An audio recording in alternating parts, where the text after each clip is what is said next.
Assalamualaikum warahmatullahi wabarakatuh. Perkenalkan, kami dari kelompok 3. Di sini kami akan memaparkan materi mengenai perbuatan melawan hukum, wan prestasi dan upaya-upaya hukum serta praktek simulasi mediasi non litigasi. Sebelumnya izinkan saya memperkenalkan diri. Saya sendiri Irna Sarina. Di sini saya bertugas sebagai moderator. Perkenalkan, nama saya Melvina Rianta. Saya berperan sebagai pemateri 1. Perkenalkan, nama saya Waode Gustina, NIM H1A11811. Saya sebagai pemateri kedua. Assalamualaikum warahmatullahi wabarakatuh. Perkenalkan, nama saya Tularatul Hamid dengan NIM H1A1181158. Dalam tugas Kapita Selekta Hukum Perdata kelas A, saya sebagai pemateri. Assalamualaikum warahmatullahi wabarakatuh. Perkenalkan, nama saya Endah Dia Ayu Pratiwi dengan NIM H1A1181108. Saya di sini berperan sebagai editor. Baiklah, selanjutnya teman-teman kami akan memaparkan materi. Di sini saya akan menjelaskan tentang perbuatan melawan hukum. Perbuatan melawan hukum memiliki ruang lingkup yang lebih luas dibandingkan dengan perbuatan pidana. Perbuatan melawan hukum tidak hanya mencakup perbuatan yang bertentangan dengan undang-undang pidana saja, tetapi juga jika perbuatan tersebut bertentangan dengan undang-undang lainnya dan bahkan dengan ketentuan-ketentuan hukum yang tidak tertulis. Ketentuan perundang-undangan dari perbuatan melawan hukum bertujuan untuk melindungi dan memberikan ganti rugi kepada pihak yang dirugikan.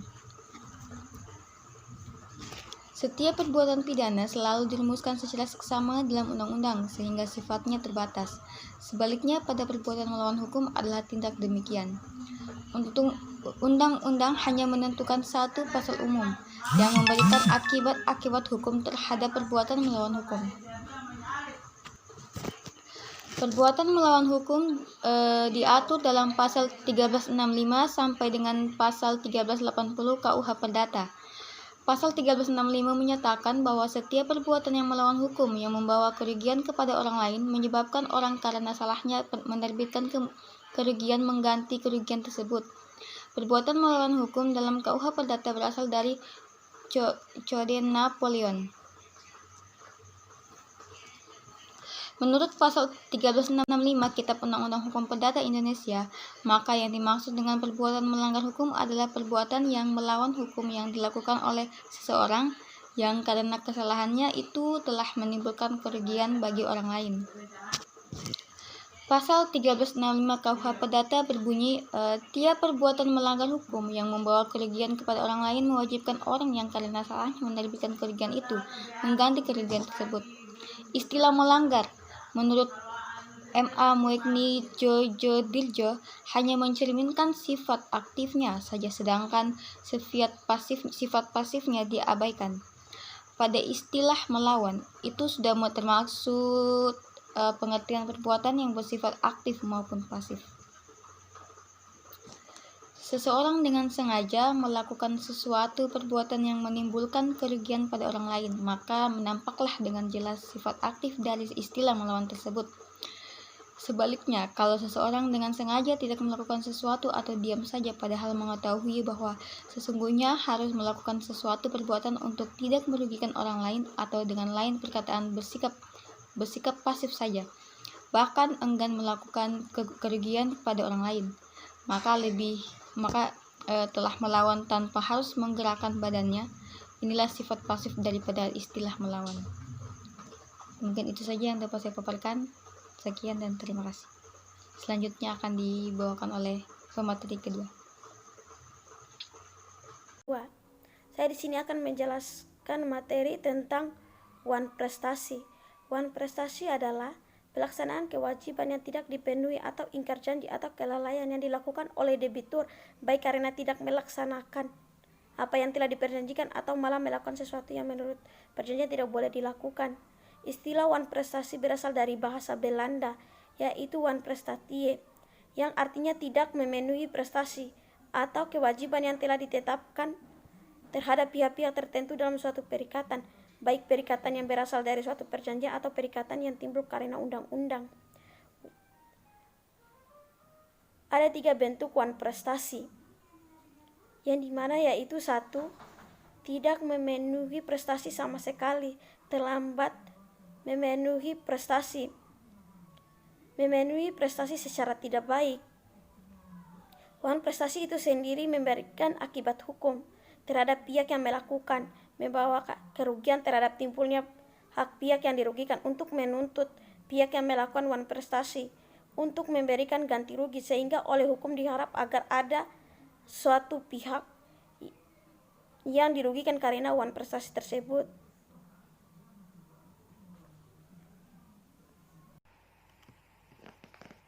Materi pertama yang akan saya bahas, yang pertama adalah upaya hukum. Upaya hukum atau Rechtsmittel adalah upaya yang diberikan hukum dalam arti sempit undang-undang kepada seseorang untuk dalam satu hal tertentu melawan putusan hakim.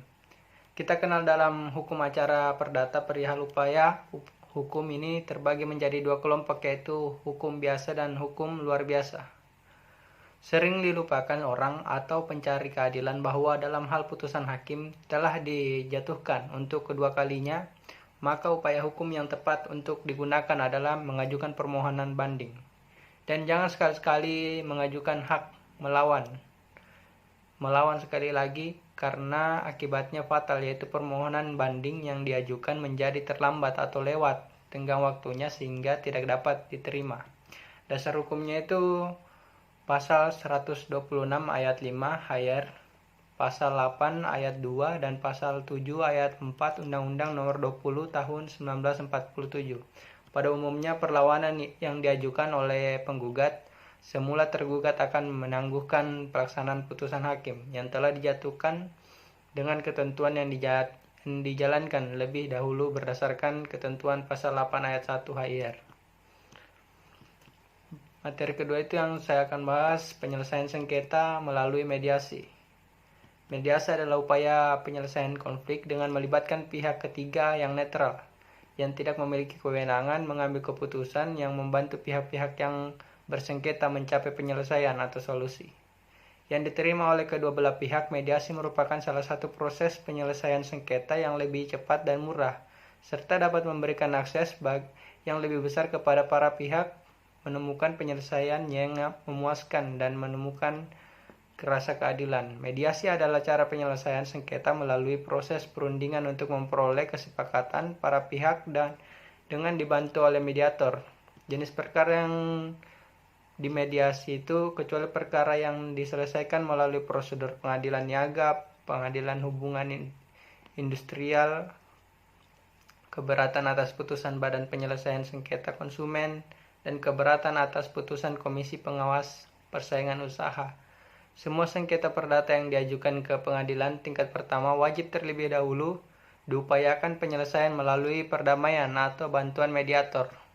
Dasar hukumnya Pasal 4 Perma nomor 1 tahun 2008. Dalam waktu paling lama 5 hari kerja setelah para pihak menunjuk mediator yang disepakati.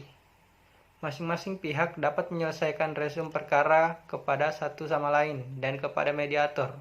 Dalam waktu paling lama 5 hari kerja setelah para pihak gagal memilih mediator, masing-masing dapat menyerahkan resum perkara kepada hakim mediator yang ditunjuk. Proses mediasi berlangsung paling lama 40 hari kerja setelah mediator dipilih oleh para pihak atau ditunjuk oleh ketua majelis hakim. Atas dasar kesepakatan para pihak, jangka waktu mediasi dapat diperpanjang paling lama 14 hari kerja sejak berakhir masa 40 hari.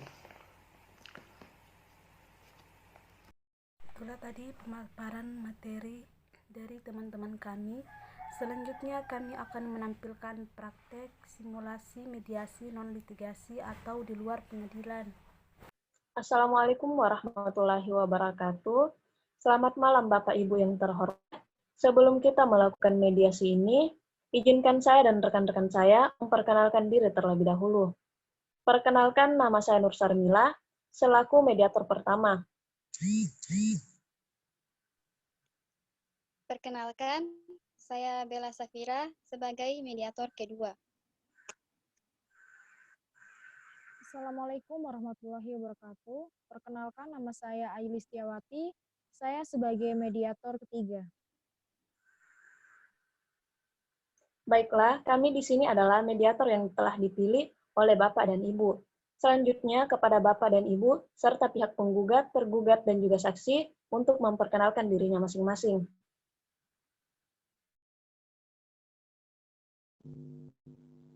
Assalamualaikum warahmatullahi wabarakatuh. Perkenalkan, nama saya Sindayani. Saya ini sebagai penggugat.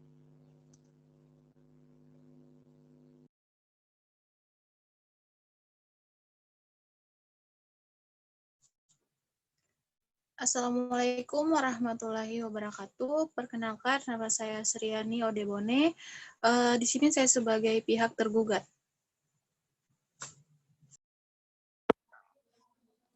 Assalamualaikum warahmatullahi wabarakatuh. Perkenalkan, nama saya Dwi Puspitasari. Di sini saya sebagai saksi. Baiklah, langsung saja saya akan menjelaskan dalam Peraturan Mahkamah Agung Nomor 1 Tahun 2008 tentang prosedur mediasi di pengadilan. Di dalam pasal 4 disebutkan bahwa semua sengketa perdata diajukan tingkat pertama. Wajib lebih dahulu diupayakan penyelesaiannya melalui perdamaian dengan bantuan mediator. Dan pada sidang Bapak dan Ibu kali ini telah menunjuk saya sebagai mediator dalam kasus ini. Selanjutnya saya menerangkan tentang mediasi. Mediasi adalah suatu alternatif penyelesaian sengketa di mana kedua belah pihak saling berdialog, berunding untuk menentukan titik temu. Saya selaku sebagai mediator akan memfasilitasi negosiasi ini. Namun sebelum saya memulai mediasi, saya akan menerangkan tentang tahap-tahap mediasi. Pertama itu, mediator memberikan penyelesaian kepada para pihak untuk bergantian. Kedua, mediator akan mencari kesepahaman awal dari kedua belah pihak. Ketiga, mediator akan mendefinisikan, menentukan agenda pembicaraan. Keempat, setelah itu kita akan melanjutkan di tahap negosiasi. Kelima, apabila negosiasi mencari kesepakatan, kita akan menyusun kesepakatan akhir. Baik, Bapak dan Ibu, apakah kesepakatan tersebut? Apakah setuju? Baik, Bu, kami setuju. Baik, Bu, kami setuju. Baiklah, jadi langsung saja saya akan mempersilakan pihak penggugat untuk menceritakan kejadian yang menjadi alasan untuk diajukan kasus ini di dalam tahap mediasi ini. Pihak penggugat saya persilakan. Baiklah, maksud kedatangan saya kemari adalah saya ingin mengajukan gugatan terhadap gugatan wan prestasi terhadap saudari tergugat yang dimana beliau telah melanggar perjanjian yang telah kami buat. Perjanjian tersebut adalah perjanjian rental mobil yang dimana dibuat pada tanggal 25 September tahun 2020 yang seharusnya dikembalikan pada tanggal 27 September tahun 2020. Namun saudari tergugat di sini mengembalikannya pada tanggal 29 September tahun 2020.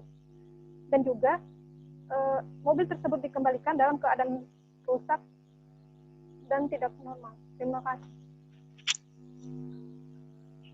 Berarti saudari tergugat telah melanggar perjanjian selama 2 hari dan mengambilkan mobil tersebut dalam keadaan tidak normal. Jadi bagaimana dari pihak tergugat? Apakah benar tuduhan yang ditujukan kepada Anda, di mana Anda melakukan wan prestasi terhadap pihak penggugat?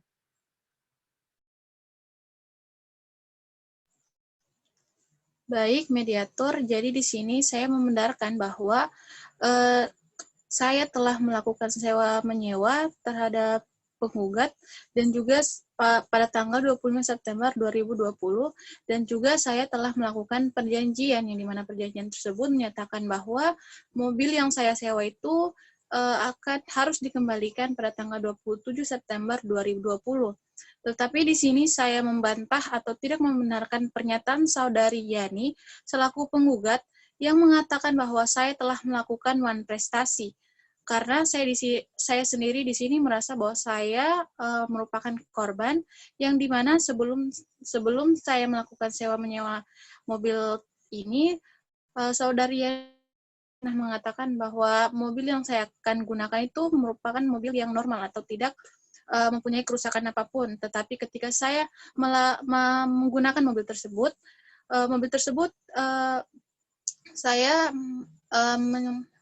saya mengalami kecelakaan yang dimana saya menduga bahwa mobil tersebut memiliki kerusakan yang tersembunyi.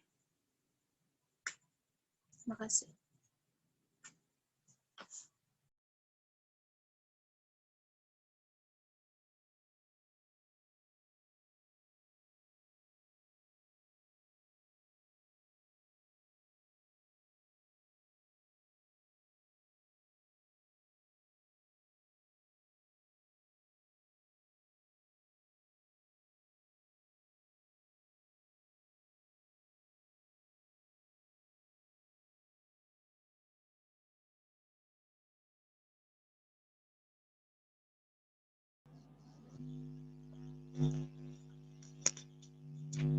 Anda jangan berdalih dengan membalik menyudutkan saya. Jelas-jelas Anda telah melakukan wan prestasi dan berbicara mengenai kerusakan tersembunyi dari mobil tersebut. Saya rasa itu sebuah tuduhan yang tidak mendasar. Jelas-jelas saya telah memeriksa mobil saya sebelum Anda menggunakannya. Jadi saya lebih mengetahui bahwa mobil tersebut dalam keadaan sangat baik. Terima kasih. Loh, saya di sini tidak berdalih atau menyudutkan siapapun, tetapi di sini saya berbicara tentang hak saya, di mana saudara penggugat ini telah menuduh saya atau memberikan pernyataan bahwa saya melakukan wan prestasi. Jadi hal tersebut itu saya tidak setujui karena saya sendiri sedang dirawat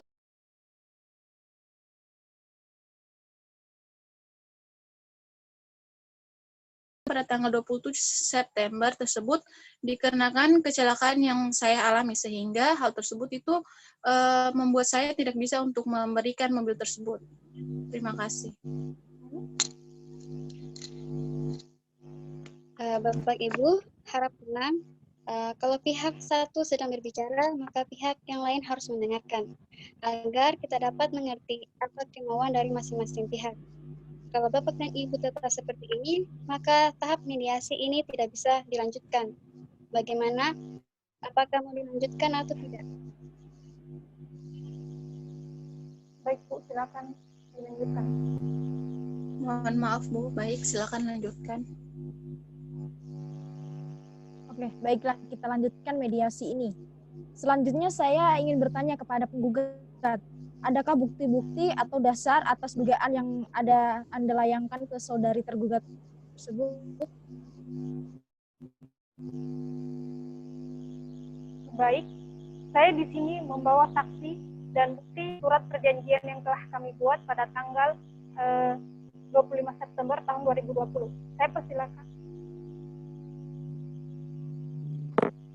Baik, terima kasih mediator. Di sini saya sebagai saksi dari pihak penggugat, di mana saya bekerja sebagai pegawai dari rental mobil yang dimiliki oleh penggugat.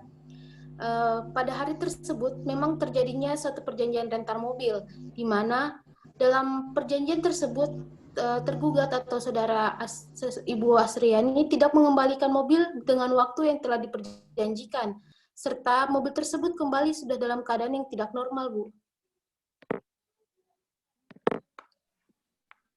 Bagaimana tanggapan saudari tergugat atas pernyataan yang diberikan oleh saudari penggugat?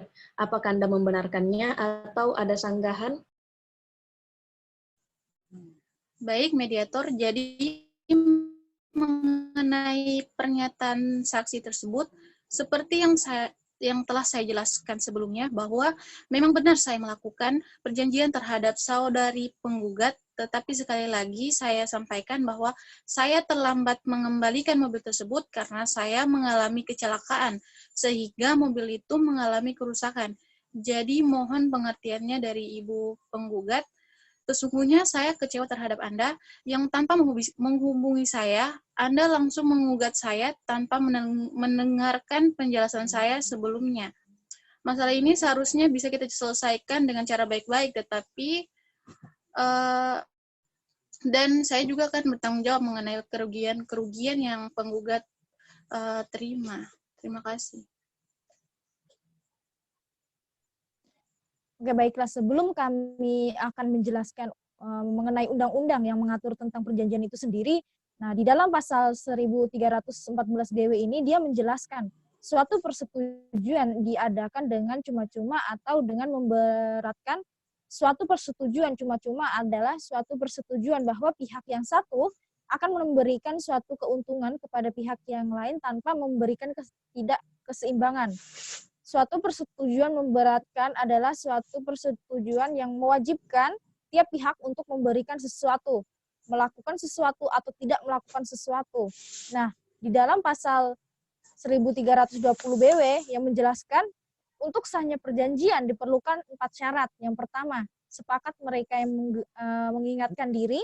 Yang kedua, kecakapan untuk membuat suatu perikatan.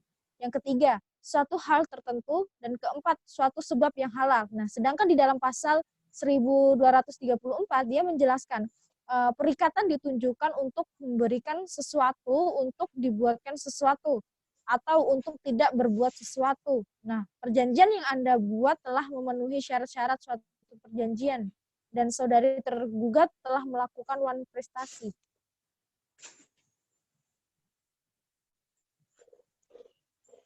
Jika melihat besarnya kesalahan yang dilakukan oleh saudari tergugat yang telah melakukan wan prestasi yang perjanjian tersebut, dan terjadi kesalahpahaman antara pihak penggugat dan tergugat, yang mana pihak tergugat menduga bahwa kecelakaan yang ia alami akibat cacat tersembunyi dari mobil tersebut, dan penggugat yang merasa bahwa tergugat telah melakukan wan prestasi dan mengembalikan mobil dalam keadaan rusak, dan kurangnya komunikasi antara kedua belah pihak, sehingga untuk menyelesaikan kesalahpahaman ini, maka kepada Ibu Yani kami ingin menanyakan berapa dibebankan kepada pihak tergugat.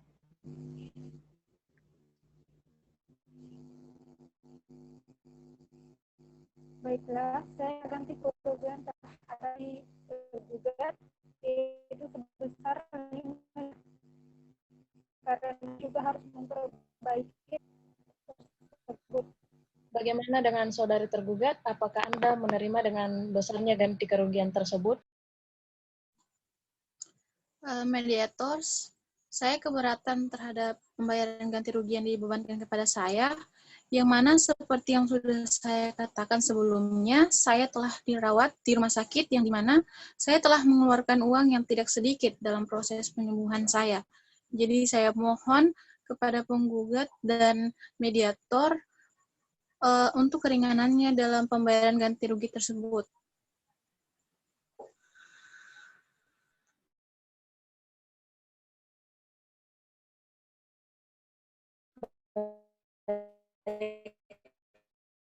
Kalau seperti itu, izinkan kami untuk berdiskusi terlebih dahulu.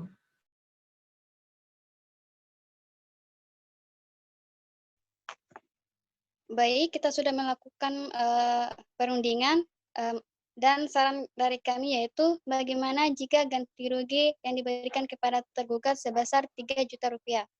Mengingat saudara tergugat juga telah mengalami kecelakaan.